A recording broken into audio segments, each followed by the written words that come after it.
I might look like a cyclist here, but I'm definitely not. And yet, that didn't stop me from bikepacking through Switzerland solo for 5 days. Soon as I get the money, I'm gonna make all your dreams come true. Was it easy? Not exactly. This is hard. I'm well fricked. Oh my god. What else, honey? By the way, I'm out of water. Oh, fuck. Was it fun? Well, that's a silly question, but you can see for yourself.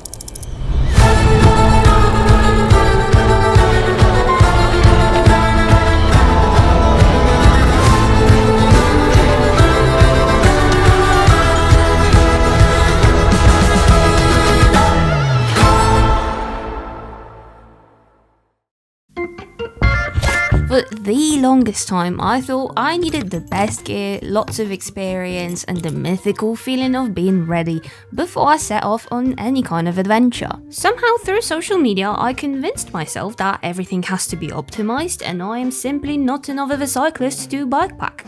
I don't have a fancy bike or a watch to track my rides. My pace is mediocre to say the least, and I own exactly one singular outfit. And it's not even white or beige. Or one of them cool colours. It wasn't until I started wild camping alone when I realised two things. One, you don't actually need that much to survive, and two, there is absolutely no one to judge you out there. Personally, I've never had a cow ask me about my VO2 max. So this summer I had finally decided not to give in to the doubts and headed to Switzerland to have a proper bikepacking adventure, with Merton being my starting point.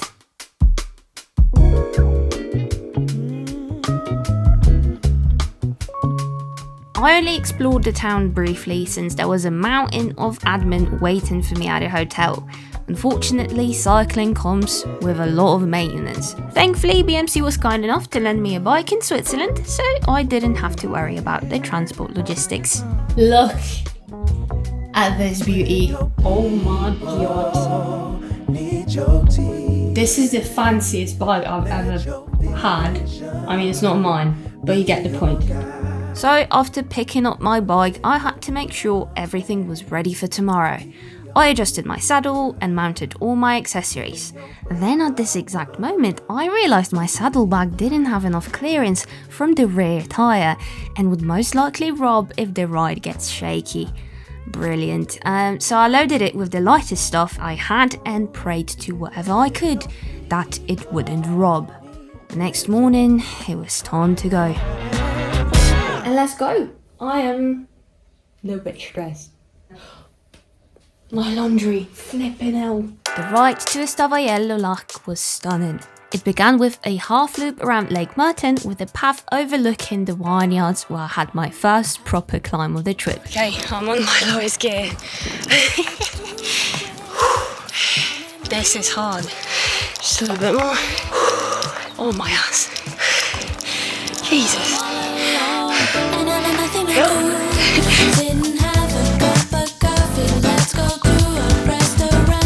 After following the official route, I took a detour onto gravel paths along the shores of the Lac de Neuchâtel. All that for me? I could have a lunch right here and there. Actually, I might. The ride was surprisingly relaxing. I had no issues with my bag or navigation, so I thought to myself, well, this isn't too bad, is it? Blissfully unaware of what's about to come tomorrow. But for now, as I arrived to Estavayer-le-Lac, I decided to explore the town properly.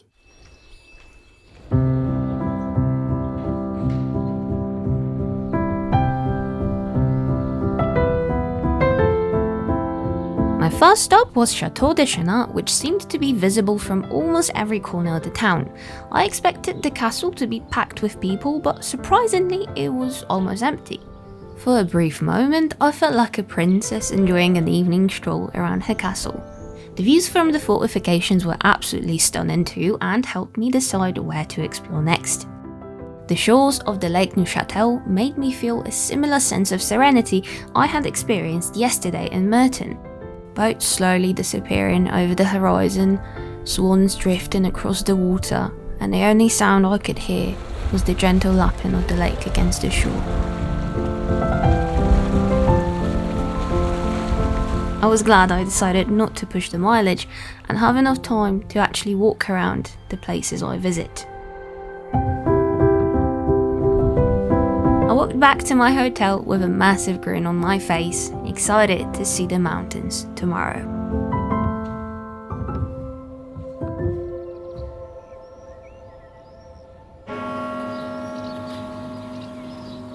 I'm running a bit late, I can't lie, it's already past 9, but I'm ready to go. I'm all packed and I look a little bit more professional today. Look at me with my cycling t-shirt that I'm so full for my breakfast. I'm starting to yap. Okay, let's get going. Today's destination, Le Parcours. The first half of my ride there was idyllic and completely different from what I had expected Switzerland to look like. I finally felt true solitude, and the ride itself became almost meditative. There was nothing to distract the eye, just wind, grass, and birds of prey occasionally breaking the silence with their calls. Seeing so many of them circling overhead, I immediately thought I'd absolutely lose my mind if I managed to find a buzzard's feather. Every single country I visit, I gather a feather from, if I find it. And I'm very happy to announce that this is my very first feather from Switzerland. Hopefully I'll find some more. Not that it isn't a cool feather, it's just very basic.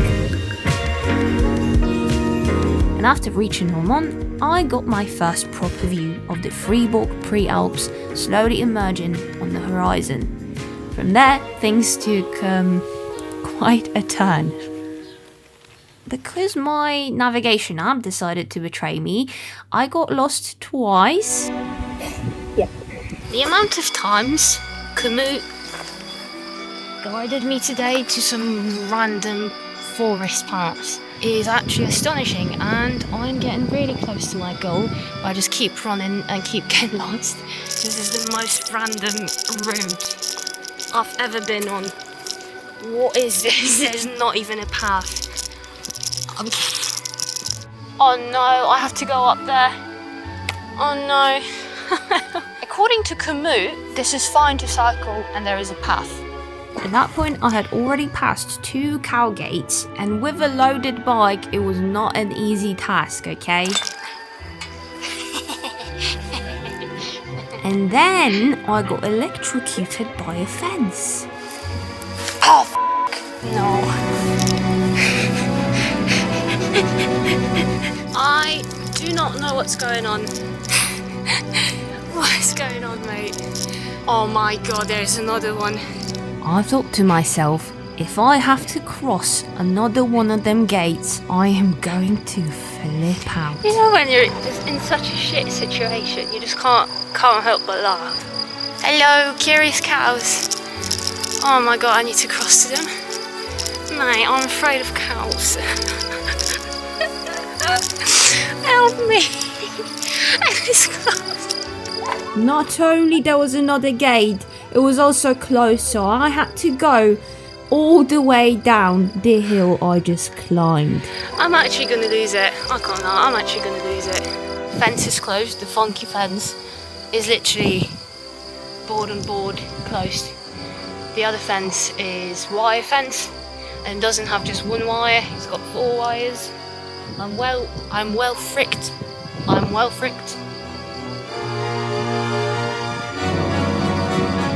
But suddenly, I found something that could redeem the whole disaster. Oh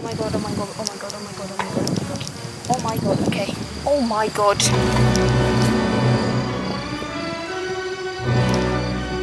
That was worth it. All of it happened for a reason. I really wanted to get that feather. This is so worth it.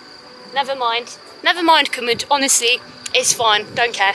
Okay, let's find a way out. Oh. I did not just lose it. I did, in fact, just lost it. I kept on trying to find the exit as I became an oasis of peace. Fuck shit. Fucking hell. Oh mate, it's not even funny anymore. I'm so fucked. I am never using commute again, I swear to God. How about you piss off? I'm not listening to you anymore. By the way, I'm out of water. Hello. I finally got back to something that resembled a normal road and headed to Le Parcours. I encourage you to learn from my mistakes and just plan your trip with the official Switzerland mobility app, where you can find loads of amazing and definitely suitable bike roads, so you don't end up questioning your life choices on a cow field like me. Day 3 was actually a day 0 where I took a break from riding my bike and had a long hike in beautiful Le Parcours. If you're interested in seeing more of that, I encourage you to see my previous episode, or you can subscribe and stay tuned for episode 3 of the Outdoor Diaries that will include more hiking adventures. And if you want to see more BTS content or information about my itinerary, feel free to visit the website that is linked below in the description of this video. Cheers! After giving my bottom a well-deserved rest, I came into day 4 with fresh energy and a new navigation app. Today's destination was the biggest climb of my trip, the Jaun Pass.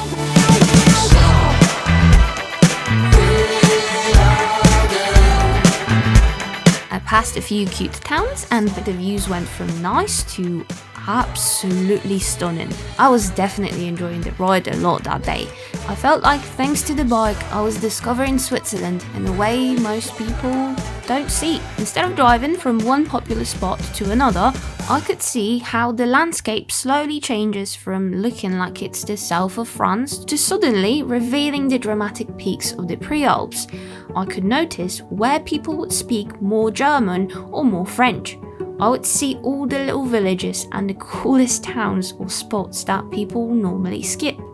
For example, this little chapel on the side of the road.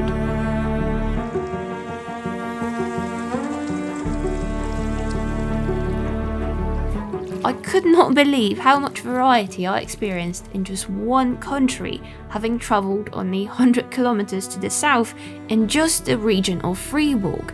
I can't possibly imagine how much the landscape and culture would vary had I travelled across the whole country.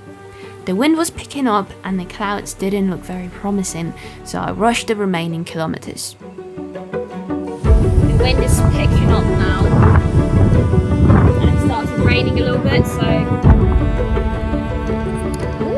As I arrived at Jaun, I could hear a distant rumbling of thunder from the exact spot I was heading to, Jaun Pass. So I decided to call it a day, check into the hotel, have my very first cheese fondue, and use the extra time to explore the village. I was happy my plans didn't quite work out the way I wanted, because Jaun turned out to be my favourite spot of the entire trip.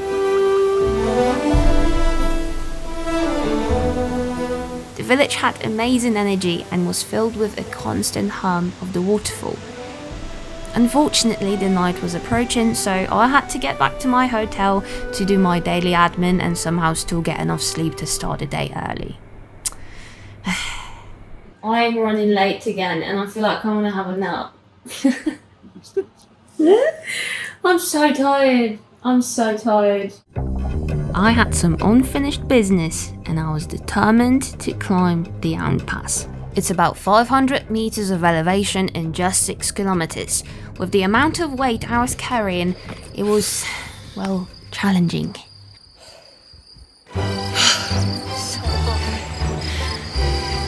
Oh, cramp. But I finally managed to get to the top. It was actually my first ever mountain pass I climbed, and weirdly no one was clapping for me at the top. There was, however, a very hard-earned award, the descent.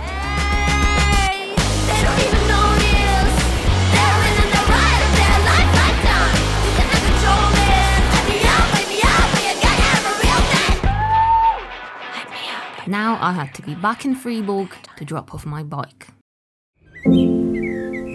That was it. That's the end of my journey. Only then I had some time for reflection. I realised that all the things I was worried about simply just didn't happen. I felt incredibly safe and everyone was polite and helpful. I've never been overtaken in a dangerous manner. There were water fountains everywhere, which made hydrating extremely easy. Accommodation was perfect for bike touring as well, with every hotel having some kind of storage place where you could easily leave your bike without any worry. There were bike lanes in nearly every bigger town or city, and of course dedicated routes that take you around the most scenic parts of the country, as long as you stick to it, unlike me. And I'll be honest, it didn't feel like enough time at all. Just as I started getting used to the life on the road, I had to split with the bike and go back to quote-unquote normal. Thankfully, this isn't actually the end of my journey as a whole, because I will spend the next 5 days hiking in the Fribourg pre-Alps and getting into mild trouble again. It'll be in the 3rd episode of the Diaries, so please subscribe, thank you. Still, it was a bit bittersweet. Sure, my bum was happy, but I really liked how simple life was for those 5 days. I realised how I overcomplicated the whole thing in my head before I even started. I began to think about how many opportunities I have missed out on because I didn't feel ready or I was too afraid to be judged by others. And sure, all the fancy accessories are cool and important, but I think it is a problem when you're trying to talk yourself out of an amazing experience just because you convinced yourself that you need them. The thing is, you can always be more prepared, but sometimes things go wrong anyway, and it is okay to be stressed about it. As a chronic overthinker with crippling anxiety myself, I can say with full confidence, you will figure it out anyway. There is no magic trick that will ever make you more experienced without actually doing it first. So, you're going to be okay, just take your time. It's not about pushing the mileage or comparing who's got a nicer setup. If you have 2 legs, a bike and a plan, just bloody go for it and have a good time.